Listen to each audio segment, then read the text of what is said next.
Coba sekarang saya jelaskan lagi. Lanjutnya ya. Kamu memang sudah bersih. Karena firman yang telah kukatakan. Itu dia kategori. Dibersihkan ternyata tidak jauh dari firman. Orang yang mau jatuh di kategori dibersihkan, bukan dipotongnya, harus berkaca dengan firman. Dia harus punya relationship yang dekat dengan the word.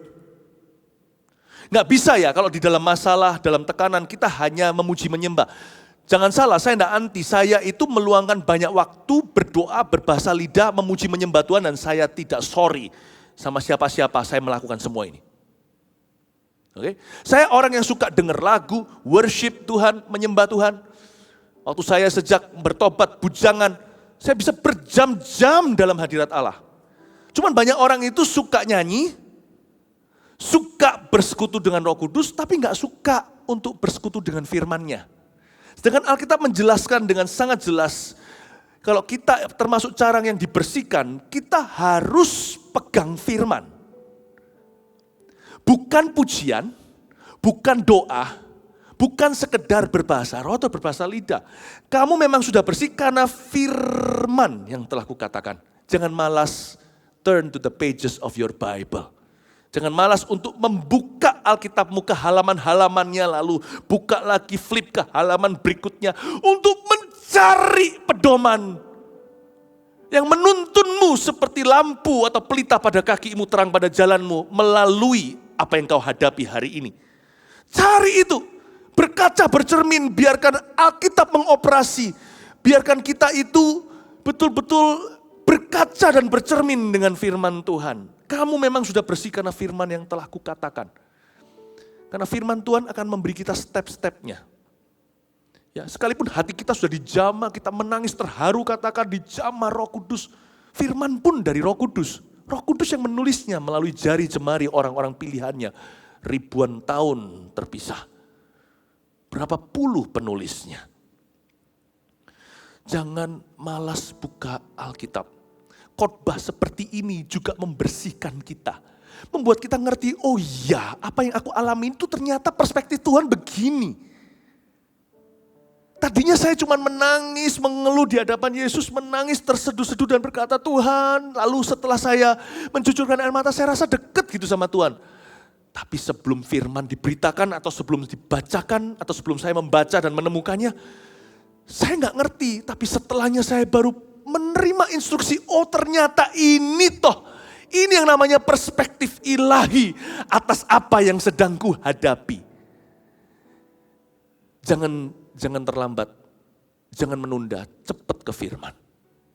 Karena dia akan menyelamatkan carang-carang dan kulit-kulit carang yang terpotong secara nggak sengaja karena kebodohan kita. Kita aja yang dekat sama firman aja masih sering buat kesalahan kok. Kesalahan yang tidak disengaja. Karena kurang perakiraan, kurang perhitungan. Apalagi orang yang sama firman asal-asalan, pasti sembrono, pasti ceroboh. Itu sama dengan seorang ahli atau tukang anggur, tukang kebun anggur. Yang mau motong anggurnya dengan asal-asalan sambil bersiul, sambil telepon mungkin atau sambil Instagraman. Pasti dia motongnya nggak tepat angle-nya. Sudutnya pasti tidak pas. Pasti ada kepotong beberapa dari kulit carangnya atau mungkin dari daging carangnya yang tidak perlu kepotong akan terpotong. Atau terpotongnya salah sehingga nanti berbuahnya juga ke arahnya nggak benar. Waktu berbuah tidak bisa maksimal itu carang. Mungkin cara motongnya dia tidak akan membuat carang itu tumbuh kembali sekuat dulu. The longer you wait to get into the word, the more useful parts of your life will be wasted. Semakin lama kita tidak cepat-cepat masuk dalam firman Allah, tidak menemukan pelita. Seperti tukang anggur sehebat apapun juga, kalau dia tidak punya cahaya, dia akan pasti salah cut. Sehebat-hebat kita, kalau kita tidak cepat dengan firman, kita menunda-nunda. Pasti ada bagian-bagian yang sangat-sangat krusial, sangat penting di hidupmu, akan turut terpotong. Mungkin ada beberapa kesempatan, beberapa waktu, beberapa hubungan akan kepotong. Life is delicate. Saya lihat kadang-kadang orang bawa tas yang mahal, katakanlah, hati-hati jangan sampai ada goresan, bahkan ada tasnya tas loh. Tas itu ada tasnya untuk supaya jangan kotor tasnya, punya tas itu ada tasnya lagi. You know, you and I should treat our lives like that. Hidup kita itu harus diperlakukan lebih daripada barang-barang mewah. Our life is delicate, breakable, fragile. Hidup ini pecah belah, delicate, hidup ini mewah. Bukan kita itu hidup mewah, hidup ini sendiri, kehidupan aja sejak kita bayi telanjang, gak punya apa-apa, itu sudah kemewahan. Hidup itu mahal, hidup itu berharga. Don't waste your time. Alkitab mengatakan kamu sudah bersih, karena firman yang kukatakan. Jangan biarkan Alkitabmu berdebu ya. Dan saya bersyukur saya bisa berkhotbah tentang Alkitab. Padahal khotbah saya dari Alkitab juga. Saya berharap setelah khotbah saya ini semua pada rebutan di rumah buku pertama yang buku pertama yang cepat-cepat diambil dan dicari adalah Your Bible. Lalu ayat 4 berkata, tinggallah di dalam aku dan aku di dalam kamu. Sama seperti ranting tidak dapat berbuah dari dirinya sendiri kalau ia tidak tinggal pada pokok anggur. Demikian juga kamu tidak berbuah jikalau kamu tidak tinggal di dalam aku. Katakan tinggal di dalam aku. Tinggal di dalam aku. Apa maksudnya? Bukannya aku sudah terima Yesus bagi orang-orang yang sudah jadi anak Tuhan.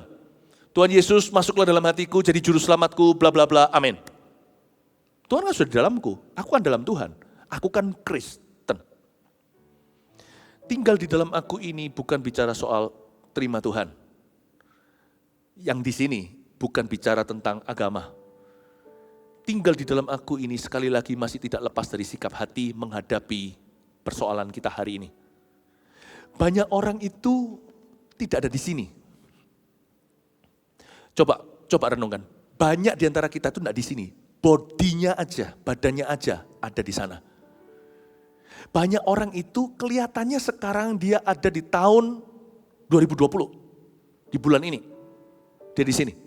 Tapi sebenarnya kalau mata rohani kita dicelikkan, Tuhan yang bisa melihat hati. Dan Tuhan itu tidak hidup di hari esok atau hari masa lalu atau sekarang.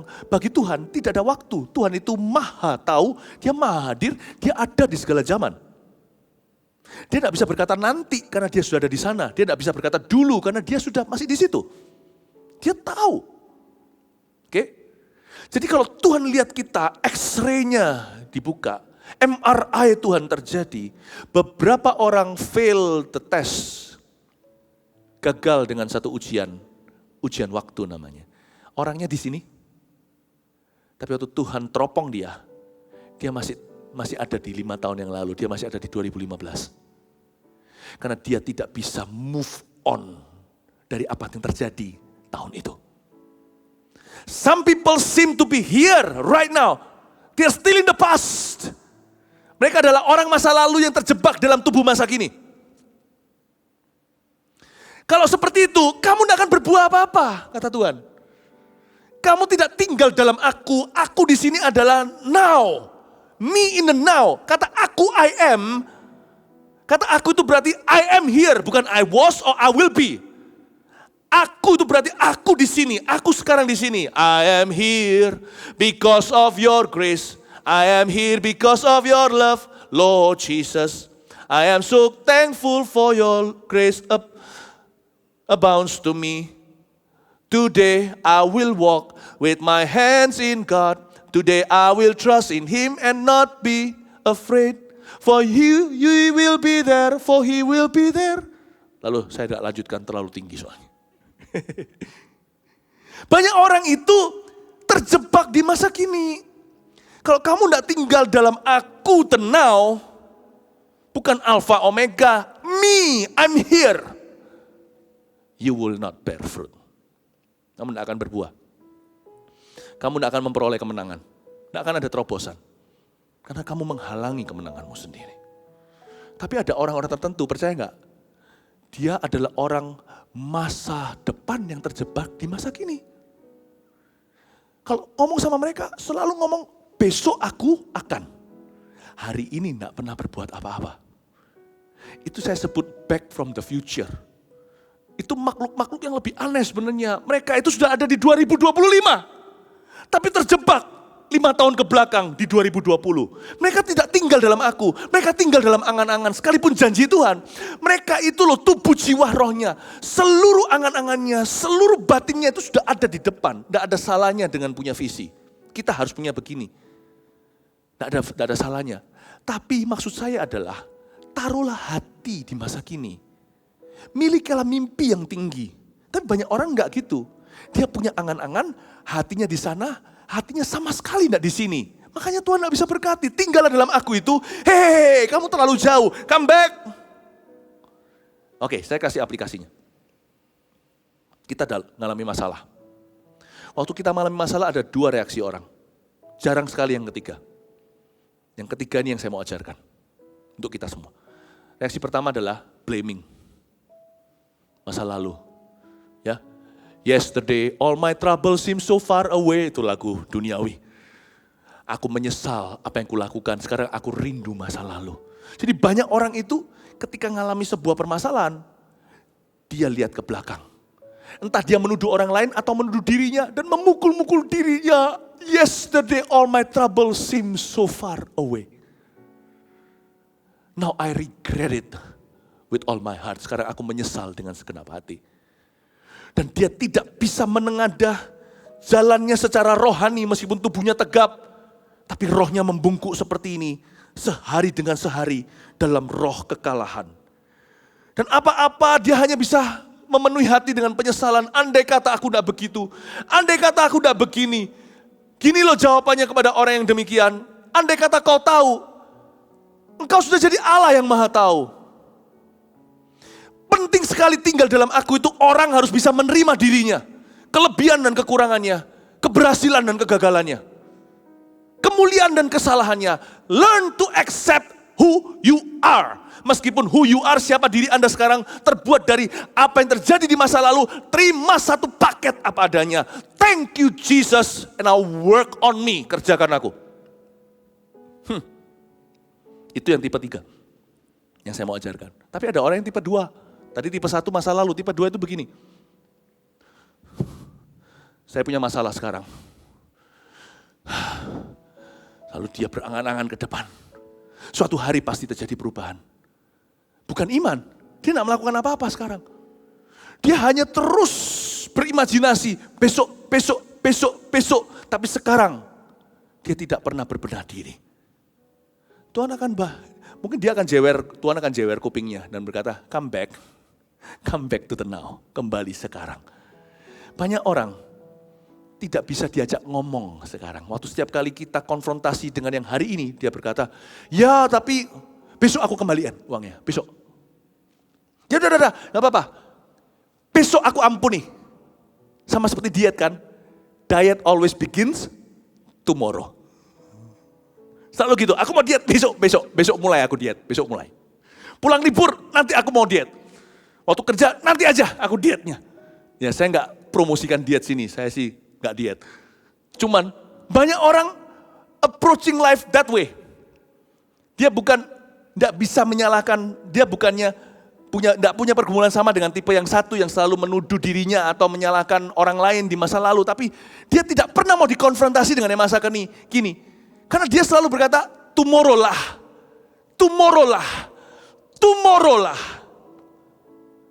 Yang kayak gitu tidak akan berbuah.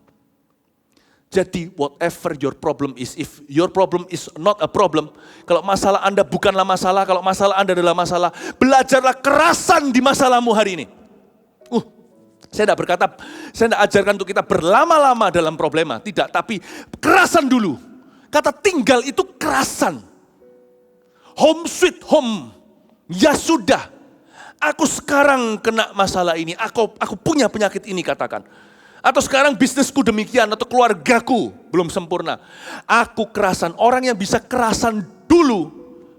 Pasti semuanya akan berlalu. Orang yang bisa kerasan dulu. Dengan mudah Tuhan bisa bawa maju. Kerasan dulu. Pastor Philip, saya disuruh kerasan dalam masalah saya. Iya. Hanya orang yang kerasan yang bisa buka mata dan lihat solusinya. Kerasan bukan berarti kita manja, kerasan bukan berarti kita akhirnya jadi stagnan. Tidak. Kerasan adalah permulaan kemenangan. Setelah itu ada keberanian untuk ya udah, ayo. Yang sekarang now let's face it. Mari kita hadapi. Let's see what I can do. Apa yang jadi peranku? Mana peran Yesus? Mana bagian saya? Orang yang kerasan dulu bisa memilah-milah. Kadang-kadang Tuhan perlu jewer kiri dan jewer kanan. Yang terlalu jauh di 2025, kembaliin sini. Yang dari dulu ke 2010 ditarik kembali. Sampai kapan kamu mau lihat ke belakang? Sampai kapan kamu mau trauma? Orang trauma tidak bisa menang. Orang yang cuma angan-angan hanya gigi jari pada akhirnya. Here, face it with me. Yesus berkata, with me, tinggallah di dalam aku. I will be with you. I am with you, aku bersama denganmu. Aku beserta denganmu, tiba-tiba akan keluar koneksi ilahi. Tiba-tiba akan keluar waktu ilahi. Tiba-tiba akan keluar suatu kebetulan. Tuhan berkata, kalau kamu sudah siap, jika engkau sudah siap untuk menghadapinya, aku selalu ada di sini bersama denganmu. You and me, to victory. Kau dan aku bersama-sama menuju kemenangan. Itu yang disebut dengan tinggallah di dalam aku. Saya kasih satu lagi arti tinggallah. Tinggallah itu kayak pasif ya. Kalau tinggallah itu pasif kalau kita memang di sebuah ruangan tidak terjadi apa-apa. Tapi kalau tinggallah, contohnya kalau Anda mandi di sungai, anak desa contohnya ada pusaran angin di dalam sungai itu tidak kelihatan. Tapi arusnya dahsyat di bawah. Nggak bisa Anda cuma tinggal mengapung gini pasti disedot masuk. Kata tinggallah itu ada usaha di dalamnya. Mungkin dia gaya bebas melawan arus. Makanya mereka kuat-kuat karena orang-orang di desa kuat-kuat fisiknya. Kena banjir juga gak sakit, kena hujan. Karena mereka sudah siap, karena mereka sudah terlatih dengan yang demikian. Kata tinggallah itu untuk Anda dalam konteks seperti itu, tinggal di sungai yang ada pusaran anginnya. Dibutuhkan usaha untuk tinggal. There is a great effort to stay. Gak kesedot ke dalam. Maksud saya apa? Ada usaha-usaha untuk tinggal dalam hadirat Tuhan. Itulah sebabnya keluarga-keluarga, mari kita habis ini kerahkan mesbah keluarga. Saya lakukan ketika wabah mulai terjadi ini. Gak banyak sih, gak tentu kita harus doa semalaman. Anak Anda pertama kali doa langsung trauma. Gak mau doa lagi sama papa. Gimana enggak? Jam 10 sampai jam 4. 10 malam sampai jam 4 pagi. Ya enggak lah. Saya simpel aja dengan cara yang sederhana. Waktu itu sama istri saya dan anak-anak kami duduk seputar meja. Saya minta pembantu-pembantu di rumah kami yang sudah seperti keluarga juga untuk ikut duduk. Ya, tapi mereka, ya saya lupa mereka mau enggak ya waktu itu. Pokoknya kita sama-sama, saya undang semuanya duduk. Lalu kita berdoa. Berkedeng tangan kita berdoa, Tuhan Yesus, luputkan kami, keluarga kami. Dan luputkan jemaat yang kami gembalakan. Dalam nama Yesus, oleskan darah anak domba. Ada usaha untuk gaya bebas, untuk gaya kata atau gaya kupu-kupu. Untuk tinggal in the fight and win in the end. Tidak bisa kita berkata, shera-shera, whatever will be, will be. We have to stay to fight. We have to fight in order to stay. Itulah kata tinggal, karena itu kata aktif bukan kata pasif. Ada usaha keringat yang hampir mencucurkan darah. Karena itu Bapak Ibu Saudara saya sarankan, supaya terjadi pemulihan apalagi keluarga yang berantakan. Panggil untuk berdoa, harus ada yang bayar harga, yang malu di depan. Aku yang manggil, wis saya aja. Ayo semua kumpul, kita doa. Harus ada yang berani kupas firman, kalau kasih seorang hamba Tuhan datang pendeta, gak tentu diterima oleh orang rumah. Jadi kalau Anda yang lebih rohani, apalagi Anda adalah jemaat kami, yang Tuhan percayakan pada kami, yang sudah diajar dalam takut akan Tuhan, sudah dilatih melayani. Buka aja, gak apa-apa kita bicara belepotan, asal firman Tuhan, ntar lihat satu persatu mulai tinggal dalam Yesus. Ada usaha keras untuk tinggal. You have to fight. Saya sarankan di masa-masa pengangguran atau masa-masa berkurangnya kerjaan, di masa-masa semua orang yang biasanya ketemu cuma malam, sekarang ketemu pagi, siang, malam, pagi, petang bersama-sama. bentuk mezbah. Kumpul sama-sama, sembahyang, renungkan firman, baca Alkitab. Ada pembicaraan rohani, ada spiritual talk. Harus ada yang memulai. Dan saya sarankan ya, sekali-kali sudah waktunya papa-papa yang memulai.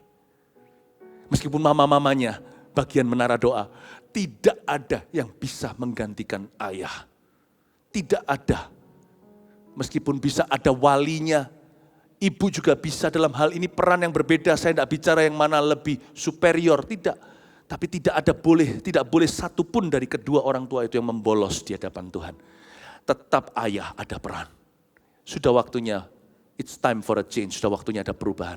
Papa-papa yang memulai pembicaraan rohani. Gak perlu Anda kedengaran seperti pendeta. Gak perlu hafal seluruh Alkitab. Kemauan Anda saja akan membuat haru seluruh keluarga. Ajak doa sama-sama. Doa itu kan cuma bicara sama Tuhan Yesus. Gak perlu ditata kata-kata. Ya, didoakan aja anaknya, ditumpangi tangan seperti ini. Mereka tidak akan menolak. Sebab mereka pasti menerima tangan papanya di atas kepalanya. Mungkin mereka bahkan terharu, sudah lama mereka menunggu. Saya dorong Anda untuk tinggal di dalam Tuhan, dalam segala permasalahan. Amin Bapak Ibu Saudara. Sekarang yang terakhir, ayat yang ke-5. Akulah pokok anggur dan kamulah ranting-rantingnya. Barang siapa tinggal di dalam aku dan aku di dalam dia, ia berbuah banyak. Sebab di luar aku, kamu tidak dapat berbuah apa-apa. Oke? Kita lihat langsung ayat yang ke-8. Dalam hal inilah Bapakku dipermuliakan. Yaitu jika kamu berbuah banyak dan dengan demikian kamu adalah murid-muridku. Katakan berbuah banyak. Jadi ranting yang dibersihkan bukan dipotong, bukan yang kering dan dibuang keluar dan dibakar. Ranting yang dibersihkan berakhir berbuah banyak. Nah sekarang saya mau jelaskan. Buah apa yang akan keluar dari ranting yang dibersihkan? Catat, 1. Perkara baru. Ketika sebuah ranting yang lama dibersihkan, buah yang keluar pasti bukan buah yang dulu. Pasti buah yang baru. Apakah Anda paham maksud saya? Kalau ini adalah anggur yang lama, tadinya sudah masuk ke botol itu, sudah dijual ke customer. Anggur berikutnya, meskipun nama sama, tetap adalah anggur yang baru. Itu produksi baru, itu bukan anggur yang dulu. Jadi Tuhan berjanji ada perkara baru. Kalau kita itu mau diproses sama Roh Kudus melalui masalah, melalui problema, melalui apapun juga yang mendera kita, saya yakin akan muncul perkara baru. Carang yang sama, buahnya tidak sama. Perkara baru. Itu yang disebut dengan lebih banyak berbuah. Catat begini, lebih banyak berbuah, 2. Kok bisa lebih banyak berbuah? Apa maksudnya lebih banyak berbuah? Carangnya segini, nggak sampai 1 meter. Carangnya mungkin berapa senti. Kok bisa lebih banyak berbuah? Carangnya nggak jadi lebih panjang kok setelah dipotong. Apa maksud firman, kamu akan lebih banyak berbuah? Apa maksudnya? Yaitu perkara baru. Ketika kita lihat perkara baru terjadi di hidup kita, yang ini belum pernah aku lihat dulu. Ingatlah itu penyertaan Allah. Sekalipun jumlahnya tidak lebih banyak dengan apa yang Allah lakukan di masa lalumu. Tapi karena yang Tuhan lakukan sekarang itu sungguh-sungguh baru. Anda bisa berkata, hari ini dibanding aku dulu, aku lebih banyak berbuah daripada 2 tahun lalu. When God does something new in your life, that means you have grown more fruits. Berarti Anda sudah lebih banyak berbuah. Kedua, lebih banyak berbuah artinya perkara lebih besar. Buah anggurnya sama, tapi gemuk-gemuk, gede-gede. Kalau dihitung jumlah, 1, 2, 3, 4, 5, 6, 7, 8, ya totalnya 1 carang, katakan anggurnya yang berjubel-jubelan. Mungkin total jumlahnya 50. Dulu ya 50, tapi sekarang juga 50. Bedanya 50 dulu kerempeng, 50 sekarang gemuk-gemuk semuanya. Dan shiny. Mungkin Tuhan tidak melakukan sesuatu yang lebih di hidupmu. Ya, tidak tentu lebih banyak. Mungkin perkara-perkara yang Allah lakukan di dalam hidup Anda masa lalu sama dengan masa kini. Cuman bedanya sekarang lebih besar. Do,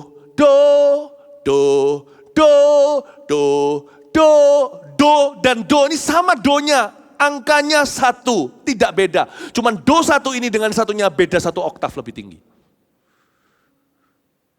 Don't just count your blessings one by one. Measure the size of your blessings today compared to yesterday. You'll be surprised. Dan Anda lebih banyak berbuah. Lebih banyak berbuah itu artinya perkara baru. Atau perkara lebih besar. Atau yang ketiga, lebih banyak berbuah itu maksudnya apa? Perkara lama, sama. Plek, persis identik dengan yang dulu. Nggak ada bedanya. Pemakaian Tuhan tidak mengalami perubahan dalam kehidupanmu. Tetap sama, tambah yang enggak, kurang yang enggak. Cuman bedanya setelah kita dibersihkan carangnya, perkaranya masih sama atau perkara lama, tapi hati kita lebih mulia. Dulu kita melayani orang dengan sukacita, sama. Sekarang kita melayani orang lebih murni. Dulu kita doakan orang, tapi setelah kita mengalami sebuah proses Tuhan, kita tetap doakan orang. Tapi bedanya sekarang, kita lebih berbelas kasih. Dulu kita bisa berkhotbah sama semua orang, tapi setelah kita memasuki satu musim di mana Tuhan proses kita habis-habisan. Khotbahnya sama, tidak lebih fasih lidah. Tetapi orang-orang bisa merasakan bahwa firman atau kesaksian yang kita bawa menjamah hati mereka. Karena keluar dari hati yang bisa empati dengan orang lain. Don't measure the size. Sometimes the sizes are exactly the same. Size-nya sama persis. Measure your heart. Your heart has grown in size. Hatimu itu berubah size-nya, ukurannya. Jangan minta berkat lebih. Mintalah hati yang bersih. Berkat yang sama pun terasa lebih. Itu maksudnya lebih banyak berbuah. Oke, 1, 2, 3 ya. Lebih banyak berbuah yang dikatakan di Alkitab. Ya.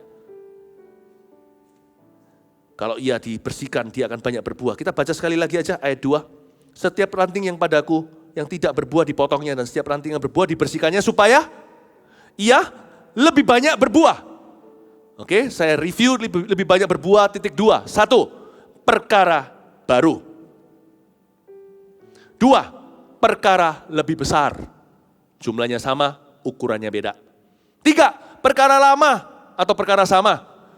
Size-nya sama, jenisnya sama, jumlahnya sama. Cuman yang beda hatinya, namun dengan hati yang lebih indah. Saya rasa itu yang Tuhan mau katakan dalam kehidupan kita. Apakah yang kita alami hari-hari ini menjadikan kita lebih banyak berbuah atau menjadikan kita orang yang pahit dan kecewa? Saya berdoa agar semua jemaat Mawar Sharon adalah ranting-ranting dan carang-carang yang berbuah lebat bagi Kristus.